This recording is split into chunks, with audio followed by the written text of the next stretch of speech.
സഹോദരരെ, വിശുദ്ധ പൗലോസ്ലീഹ ഗലാത്യക്കാർക്ക് എഴുതിയ ലേഖനം 5-ാം 19 മുതൽ 26 വരെയുള്ള തിരുവചനങ്ങൾ. ജഡത്തിന്റെ വ്യാപാരങ്ങൾ എല്ലാവർക്കും അറിയാം. അവ വ്യഭിചാരം, അശുദ്ധി, ദുർവൃത്തി, വിഗ്രഹാരാധന, ആഭിചാരം, ശത്രുത, കലഹം, അസൂയ, കോപം, മാത്സര്യം, ഭിന്നത, വിഭാഗീയ ചിന്ത, വിദ്വേഷം, മദ്യപാനം, മധുരോത്സവം ഇവയും ഈദൃശ്യമായ മറ്റു പ്രവൃത്തികളുമാണ്. ഇത്തരം പ്രവൃത്തികളിൽ ഏർപ്പെടുന്നവർ ദൈവരാജ്യം അവകാശപ്പെടുത്തുകയില്ലെന്ന് മുമ്പ് ഞാൻ നിങ്ങൾക്ക് നൽകിയ താക്കീത് ഇപ്പോഴും ആവർത്തിക്കുന്നു. എന്നാൽ ആത്മാവിന്റെ ഫലങ്ങൾ സ്നേഹം, ആനന്ദം, സമാധാനം, ക്ഷമ, ദയ, നന്മ, വിശ്വസ്തത, സൗമ്യത, ആത്മസംയമനം ഇവയാണ്. ഇവയ്ക്കെതിരായി ഒരു നിയമവുമില്ല. യേശുക്രിസ്തുവിനുള്ളവർ തങ്ങളുടെ ജഡത്തെ അതിന്റെ വികാരങ്ങളോടും മോഹങ്ങളോടും കൂടി ക്രൂശിച്ചിരിക്കുന്നു. നമ്മൾ ആത്മാവിലാണ് ജീവിക്കുന്നതെങ്കിൽ നമുക്ക് ആത്മാവിൽ വ്യാപരിക്കാം.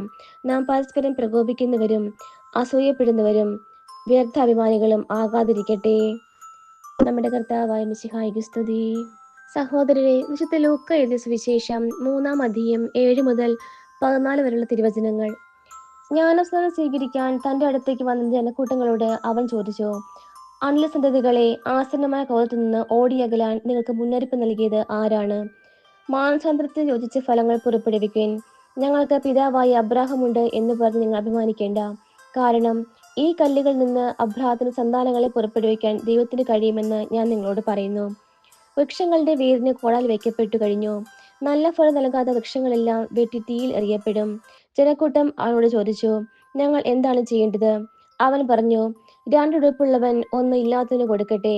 ഭക്ഷണം ഉള്ളവനും അങ്ങനെ ചെയ്യട്ടെ. ചുങ്കക്കാരും സ്നാനം സ്വീകരിക്കാൻ വന്നു.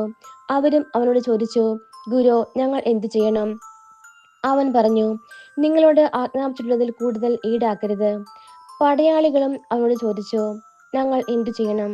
അവൻ അവരോട് പറഞ്ഞു, നിങ്ങൾ ആരെയും ഭീഷണിപ്പെടുത്തരുത്. വ്യാജമായ കുറ്റാരോപണവും അരുത്. വേതനം കൊണ്ട് തൃപ്തിപ്പെടണം. നമ്മുടെ കർത്താവായ മിശിഹായ്ക്ക് സ്തുതി.